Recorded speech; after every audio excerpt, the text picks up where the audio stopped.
তোমরা যারা একদম নতুন নতুন সুপার ক্লে দিয়ে কাজ শুরু করেছো আর চাইছো খুব সহজে খুব অ্যাট্রাকটিভ কিছু বানাতে, তো আজকের ভিডিওটা তাদের জন্য। এই মিনি কালারফুল বাথটাবটা খুব সহজে কিভাবে বানিয়েছি চলো সেটাই তোমাদের দেখাবো। এখানে আমি বাথটাবের জন্য 4টে কালার ব্যবহার করব, ব্লু, পিঙ্ক, সবুজ আর হলুদ। প্রথমে ব্লু কালারটা নিয়েছি, একটু গোল পাকিয়ে নিয়ে হালকা করে চ্যাপটা করে নিয়েছি। খুব বেশি পাতলা করব না, বেশি পাতলা হয়ে গেলে এই যে বরফি ডিজাইনটা করছি সেটা কিন্তু এই বাউন্সি গদি গদি ব্যাপারটা আসবে না। তারপর বাকি যে আরো 3টে কালার বললাম, পিঙ্ক, হলুদ আর সবুজ, সেগুলোকে পাকিয়ে নেব, তবে খুব বেশি সরু না, মোটামুটি একটা মেজারমেন্ট রেখে পাকিয়ে নেব।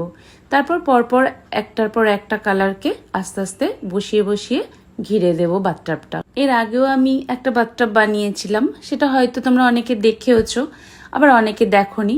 তো আজকের এই ভিডিওটা করার উদ্দেশ্য কিন্তু একদম অন্যরকম, কারণ তোমরা অনেকেই আমাকে বলো কমেন্ট বক্সে যে দিদি তোমার দেখে ইন্সপায়ার হচ্ছি, তোমার দেখে বানানোর চেষ্টা করছি বা ভাবছি বানাবো।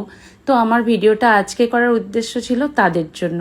ভাবলাম যারা নতুন নতুন কাজ শুরু করেছো, খুব সহজ পদ্ধতিতে কিছু বানাতে চাইবে, তো তাদের জন্য এটা কিন্তু খুব হেল্পফুল হবে। তো এটা দেখে কজন বানিয়েছো অবশ্যই কিন্তু আমাকে কমেন্ট করে জানাবে, আর বাথটাবটা কেমন হয়েছে সেটাও অবশ্যই কমেন্ট করে জানিও। আজকের মতো টাটা।